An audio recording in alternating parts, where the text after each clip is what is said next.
is me, Star Rodriguez Piccio, para sa ating beauty, health at iba pang tips. Today ay pag-uusapan natin ang tamang pangangalaga sa isa sa ating attractive parts, ang ating lips o labi na hindi maiiwasan na minsan ay nagiging dark o nangingitim ito.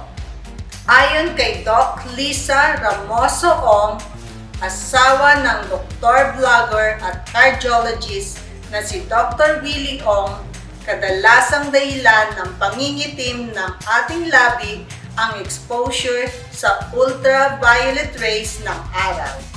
Pag-inom ng tsaa at kape, paninigarilyo at minsan ay lahig talaga.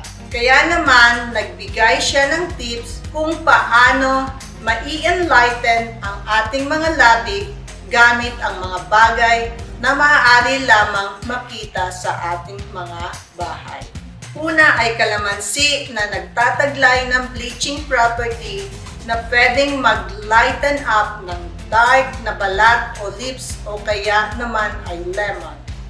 Pigain lamang ito at ipahid sa inyong labi at hayaan muna ng ilang minuto bago banlawan na maaaring gawin sa gabi.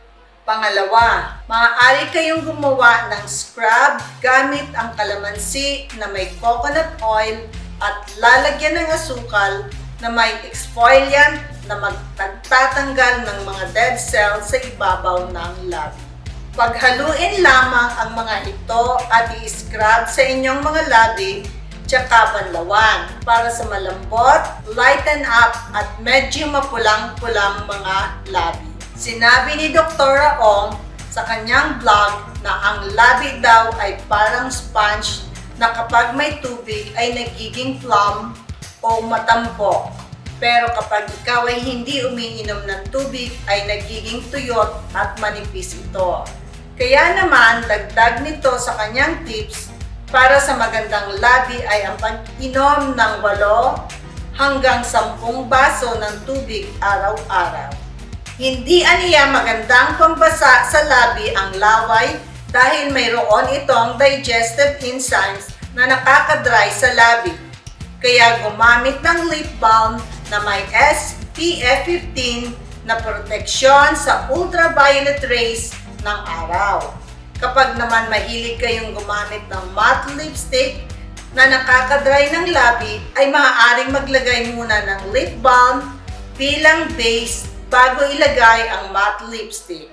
Madalas din na nagiging problema ng ating mga labi ang pagpuputok-putok nito lalo sa gilid, kaya payo ni Dr. Ong na lagyan lamang ito madalas ng lip balm. Kung minsan naman ay nakikita daw na nagbabalat ang ating mga labi na maaaring dahil sa allergy sa toothpaste, lipstick na ginagamit o sa gamot na iniinom. Lagyan lamang aniya ito ng moisturizing cream o lotion at sunblock, umiwas sa araw at sa paninigarilyo.